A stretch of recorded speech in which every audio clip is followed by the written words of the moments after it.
Grimm's Fairy Tales. Ashputtel, the wife of a rich man, fell sick, and when she felt that her end drew nigh, she called her only daughter to her bedside, and said, "Always be a good girl, and I will look down from heaven and watch over you." Soon afterwards she shut her eyes and died, and was buried in the garden, and the little girl went every day to her grave and wept, and was always good and kind to all about her. And the snow fell and spread a beautiful white covering over the grave, but by the time the spring came, and the sun had melted it away again, her father had married another wife. This new wife had 2 daughters of her own, that she brought home with her. They were fair in face but foul at heart, and it was now a sorry time for the poor little girl. "What does the good-for-nothing want in the parlour?" said they. "They who would eat bread should first earn it. Away with the kitchen maid." Then they took away her fine clothes, and gave her an old grey frock to put on, and laughed at her, and turned her into the kitchen. Thus she was forced to do hard work, to rise early before daylight, to bring the water, to make the fire, to cook and to Washington. Besides that, the sisters plagued her in all sorts of ways, and laughed at her. In the evening when she was tired, she had no bed to lie down on, but was made to lie by the hearth among the ashes, and as this, of course, made her always dusty and dirty, they called her Ashputtel. It happened once that the father was going to the fair, and asked his wife's daughters what he should bring them. "Fine clothes," said the first. "Pearls and diamonds," cried the second. "Now, child," said he to his own daughter, "what will you have?" The first. "Twig, dear father, that brushes against your hat when you turn your face to come homewards," said she. Then he bought for the first 2 the fine clothes and pearls and diamonds they had asked for, and on his way home, as he rode through a green copse, a hazel twig brushed against him, and almost pushed off his hat, so he broke it off and brought it away, and when he got home he gave it to his daughter. Then she took it, and went to her mother's grave and planted it there, and cried so much that it was watered with her tears. And there it grew and became a fine tree. 3 times every day she went to it and cried, and soon a little bird came and built its nest upon the tree, and talked with her, and watched over her, and brought her whatever she wished for. Now it happened that the king of that land held a feast, which was to last 3 days. And out of those who came to it his son was to choose a bride for himself. Ashputtel's 2 sisters were asked to come, so they called her up, and said, "Now, comb our hair, brush our shoes, and tie our sashes for us, for we are going to dance at the king's feast." Then she did as she was told. But when all was done she could not help crying, for she thought to herself, she should so have liked to have gone with them to the ball, and at last she begged her mother very hard to let her go. "You, Ashputtel," said she, "you who have nothing to wear, no clothes at all, and who cannot even dance, you want to go to the ball." And when she kept on begging, she said at last, to get rid of her, "I will throw this dishful of peas into the ash heap, and if in 2 hours' time you have picked them all out, you shall go to the feast too." Then she threw the peas down among the ashes, but the little maiden ran out at the back door into the garden, and cried out, "Hither, hither, through the sky, turtle doves and linnets, fly, blackbird, thrush, and chaffinch gay, hither, hither, haste away, one and all come help me, quick, haste ye, exclamation mark, pick, pick, pick." Then first came 2 white doves, flying in at the kitchen window, next came 2 turtle doves, and after them came all the little birds under heaven, chirping and fluttering in, and they flew down into the ashes. And the little doves stooped their heads down and set to work, pick, pick, pick, and then the others began to pick, pick, pick, and among them all they soon picked out all the good grain, and put it into a dish but left the ashes. Long before the end of the hour the work was quite done, and all flew out again at the windows. Then Ashputtel brought the dish to her mother, overjoyed at the thought that now she should go to the ball. But the mother said, "No, no. You slut, you have no clothes, and cannot dance, you shall not go." And when Ashputtel begged very hard to go, she said, "If you can in 1 hour's time pick 2 of those dishes of peas out of the ashes, you shall go too."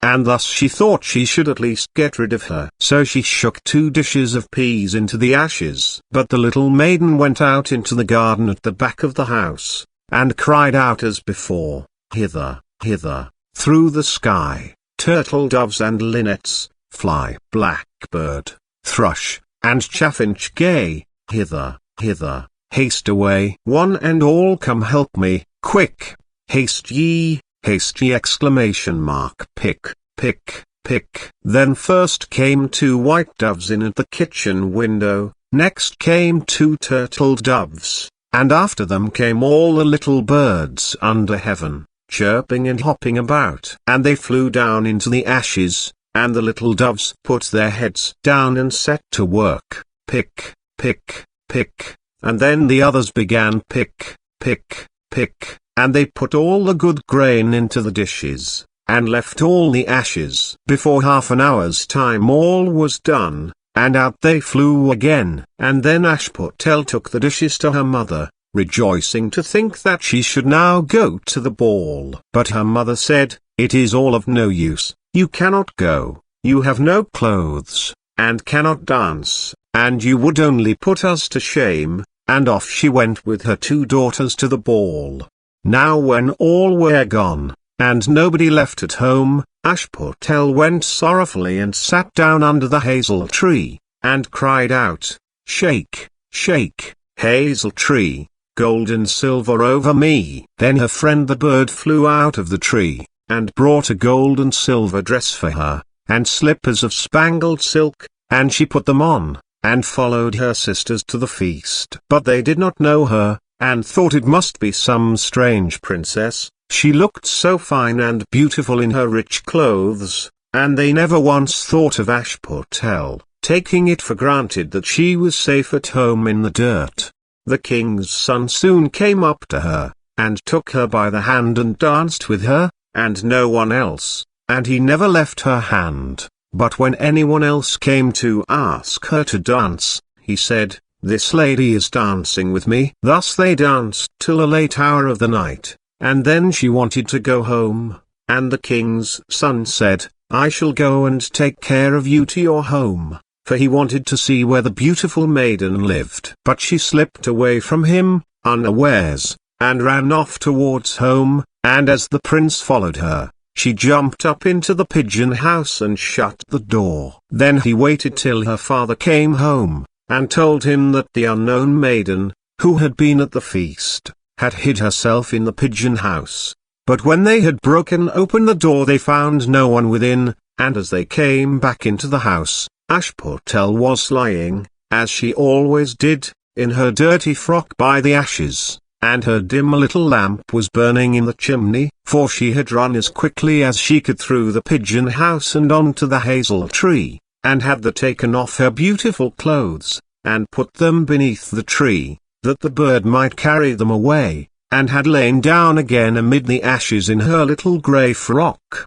The next day when the feast was again held, and her father, mother, and sisters were gone, Ashputtel went to the hazel tree, and said, "Shake, shake, hazel tree, gold and silver over me." And the bird came and brought a still finer dress than the one she had worn the day before. And when she came in it to the ball, everyone wondered at her beauty, but the king's son, who was waiting for her, took her by the hand, and danced with her. And when anyone asked her to dance, he said as before, "This lady is dancing with me." When night came she wanted to go home, and the king's son followed her as before, that he might see into what house she went, but she sprang away from him all at once into the garden behind her father's house. In this garden stood a fine large pear tree full of ripe fruit, and Ashputtel, not knowing where to hide herself,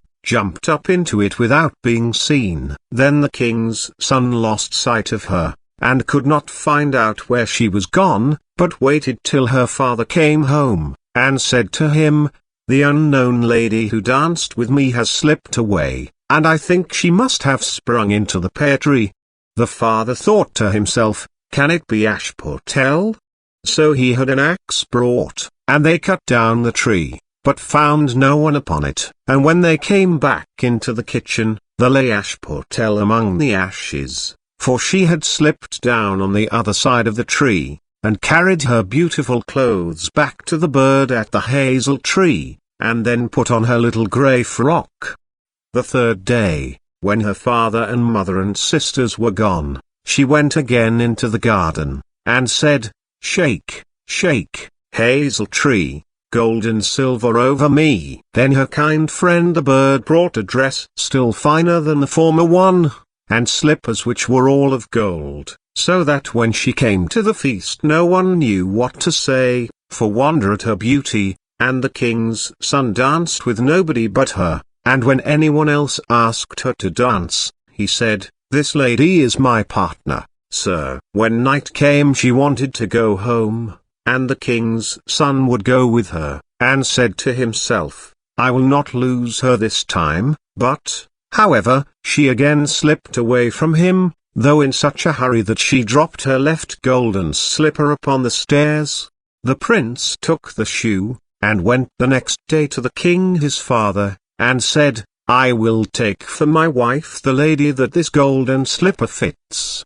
Then both the sisters were overjoyed to hear it, for they had beautiful feet, and had no doubt that they could wear the golden slipper. The eldest went first into the room where the slipper was, and wanted to try it on, and the mother stood by, but her great toe could not go into it, and the shoe was altogether much too small for her. Then the mother gave her a knife, and said, "Never mind, cut it off. When you are queen you will not care about toes, you will not want to walk."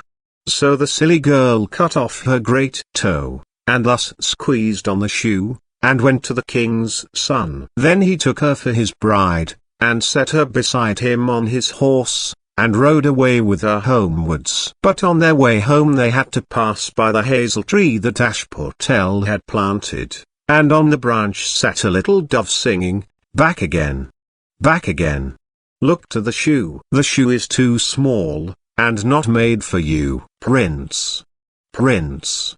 Look again for thy bride, for she's not the true one that sits by thy side." Then the prince got down and looked at her foot, and he saw, by the blood that streamed from it, what a trick she had played him. So he turned his horse round, and brought the false bride back to her home, and said, "This is not the right bride, let the other sister try and put on the slipper." Then she went into the room and got her foot into the shoe, all but the heel, which was too large. But her mother squeezed it in till the blood came, and took her to the king's son, and he set her as his bride by his side on his horse, and rode away with her. But when they came to the hazel tree the little dove sat there still, and sang, "Back again, back again. Look to the shoe. The shoe is too small, and not made for you, prince. Prince. Look again for thy bride, for she's not the true one that sits by thy side." Then he looked down, and saw that the blood streamed so much from the shoe, that her white stockings were quite red. So he turned his horse and brought her also back again. "This is not the true bride," said he to the father. "Have you no other daughters?" "No," said he, "there is only a little dirty Ashputtel here, the child of my first wife. I am sure she cannot be the bride." The prince told him to send her. But the mother said, "No, no, she is much too dirty, she will not dare to show herself." However, the prince would have her come, and she first washed her face and hands, and then went in and curtsied to him, and he reached her the golden slipper. Then she took her clumsy shoe off her left foot, and put on the golden slipper, and it fitted her as if it had been made for her. And when he drew near and looked at her face, he knew her, and said, "This is the right bride." But the mother and both the sisters were frightened, and turned pale with anger as he took Ashputtel on his horse, and rode away with her. And when they came to the hazel tree, the white dove sang, "Home, home. Look at the shoe, princess. The shoe was made for you, prince. Prince. Take home thy bride, for she is the true one that sits by thy side." And when the dove had done its song, it came flying, and perched upon her right shoulder, and so went home with her.